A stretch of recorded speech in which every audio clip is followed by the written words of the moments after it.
Hey everyone, welcome back to part 6 of the Mile High series. In this video, we're going to cover a bunch of specific topics, but the main theme, the main thing that I want you to get out of this video, especially if you saw the first 5 parts, and if you haven't, make sure you go back and check those out. But I want you to think about everything you have seen so far and what Chuck has built up over the course of a 50-year career.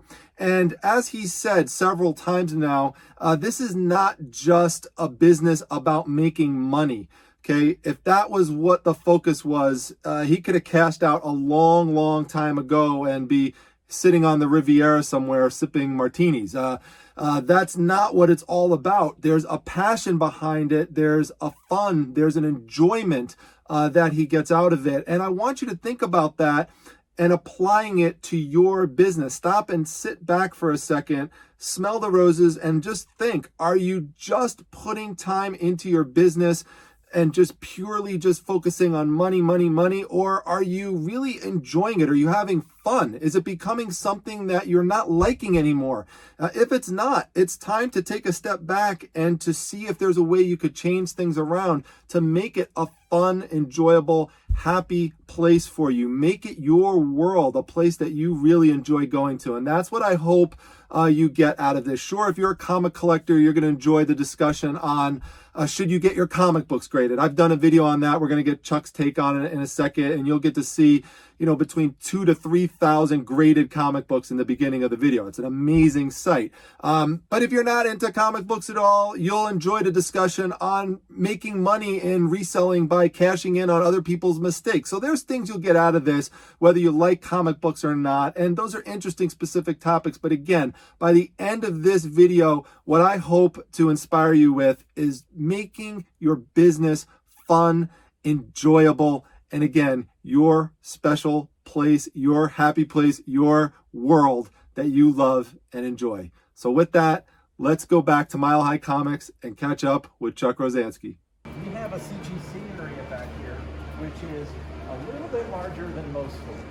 I heard about this, and I'll let you say it because I cannot believe how many for those who don't know, CGC comic books, these are graded comic books. They're certified, and they're, you know, generally worth a pretty penny compared to if they're not graded. And here's examples now. How many are there, Chuck? There's more than 2,000. Wow. But I think there's less than 3, but if there's less than 3, it isn't by much. And Will still has a whole bunch in the back that he's bringing out. But this is where the really fun comics are. You know, like our Top Notch 9, which I believe is the first Black Hood, isn't it? Origin and first appearance of Black Hood, yeah. I got to tell you the God's honest truth. I didn't even know we owned that. Okay, and that kind of gives you a sense. I mean, I got it priced at $47.50, and I didn't even know I owned it. Oh my and goodness! I mean, there's a lot of stuff here. I mean, you start looking at all the different things. Oh my goodness! But yeah, wow. I like comic books, and I like comic books a lot. But I mean, it's kind of hard. I mean, first Human Torch, $400. I mean, it's a 3.0, but still $400. That's really not a bad price. The Iron Man Cap issue for $1,000. Now, I imagine you're not sending away books to get graded, right? You're buying these from other collectors. Yep. who We used to send them away to get graded, and we actually have one big collection right now that we're stripping out because it's a lot of 9.6s. But that's unusual. We normally don't do it anymore. At one point, I gave CGC about $40,000. Okay. Very slowly. Okay. I eventually paid him, but I figured out that I couldn't get my money back. They were keeping my books for 6 months, and by the time I got them back, then I tried to raise the money, and then their accounting is shite. Yeah. So I get this question a lot, which I'm curious what your answer to it. I get this, which is, I'm sure you hear it too. Should I get my comic books graded? Nope. Nope.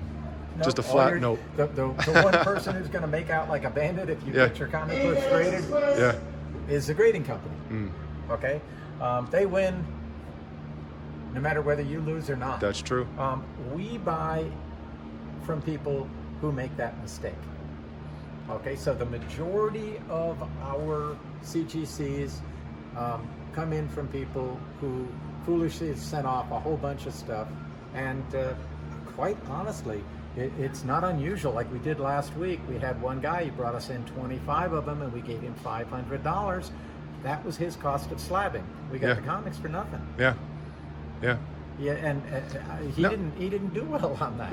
What's your opinion though on the whole? Because when you started with, there was no such thing as slabbing books and going out getting graded. What's your I don't know if position is the right word, but what is your view on the slabbing of comic books? Because on one level it preserves them, which is good historically, because they're encapsulated and sealed. But at the other end, you can't read them and enjoy them. They're displays. They're trophies essentially. Well, yeah, they basically turn them into large baseball cards. Yeah. And this is the defense that I would make. Any book that's old, that is like a 5560 or better, there's tons of reading copies of that same book out there. True. So reprints and stuff. Let's take the ones that are still, that were blessed enough to be protected somehow for those years. I advocate taking higher grade books and slabbing them. Okay. Now, would I slab? Well, yes, I would, but I'll give you an answer to that in a second. Like this Strange Tales that I just pointed to a minute ago, where I said, okay, there's a 3.0 for $400. Okay, now I don't think a 3.0 should be slapped, except in one instance, and that is that under certain circumstances, and I'm not giving up my secrets here. Okay. We found that CGC in particular would ignore certain flaws, but just hammer you on others. Okay. And so what we would do is we would go through our grading standards, look for the ones where they would ignore the flaws that we really considered to be onerous, and we would send all those to them, and we would get higher grades on the book slab than what we were selling them for. And usually that was between a full point, like a book would go from a 4.5 to a 5.5 or a 5.5 to a 6.5. And so that was enough to cost justify the slabbing. What do you think about pressing, paying for pressing to get rid of cosmetic defects in books to get a higher grade? You don't really have a choice. Yeah. I wish I could say that you could ignore it. Yeah. But when I sold the last of my personal collection to buy this building, I didn't press them first, and I got dinged on a bunch of the grades. Okay. Heritage busted them out, pressed them, and ended up getting higher grades. And then I had to pay for both times, but I ended up making more money because Heritage busted them out and pressed them. Okay. Okay, so if you don't press your books, you're leaving money on the table. There are guys who look for people that are selling raw, that haven't pressed, and they make good money. Okay. Yeah. Yep. Yeah. So now these are pull-out drawers, right? Yeah, these are pull-out drawers, and to a greater or lesser extent, they have different kinds of bronze and silver and a little bit of gold. Can I pull one out? Yeah. All right. Let's see here. Whoa, my gosh. All right, there we go. Yeah, and so these are less expensive. As a general rule, they're $20 or less.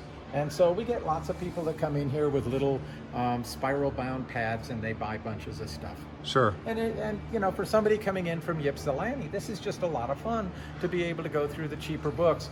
All of these are subject to whatever our code word sale is on our website. That's right. So right now the code word sale is at 50% off.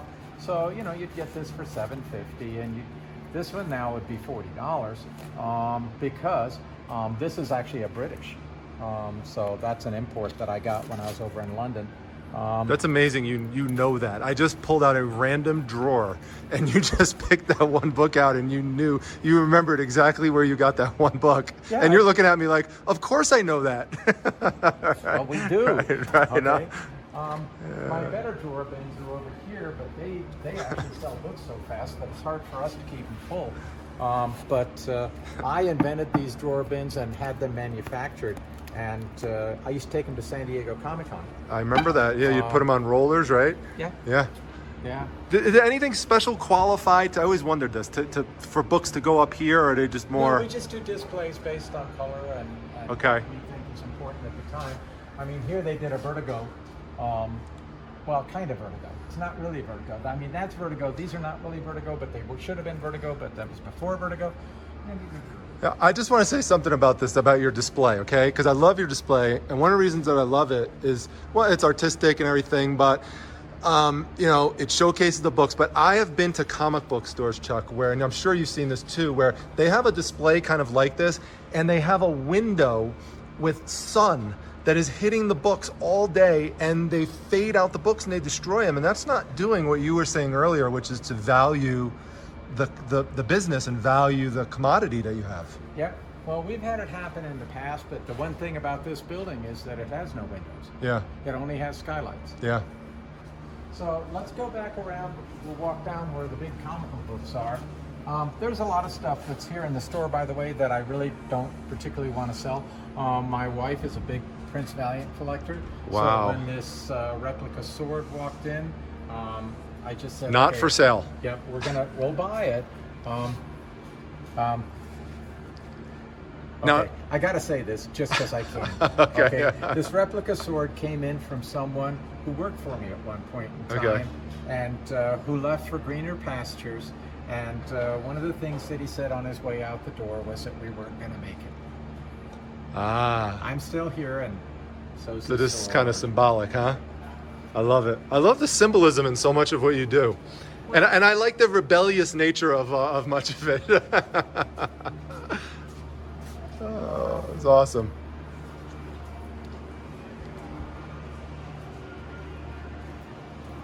There's so much more we're going to be doing with the store. We had some giant murals that were on our Garden Grove store, and Right. by giant I mean 18 feet tall.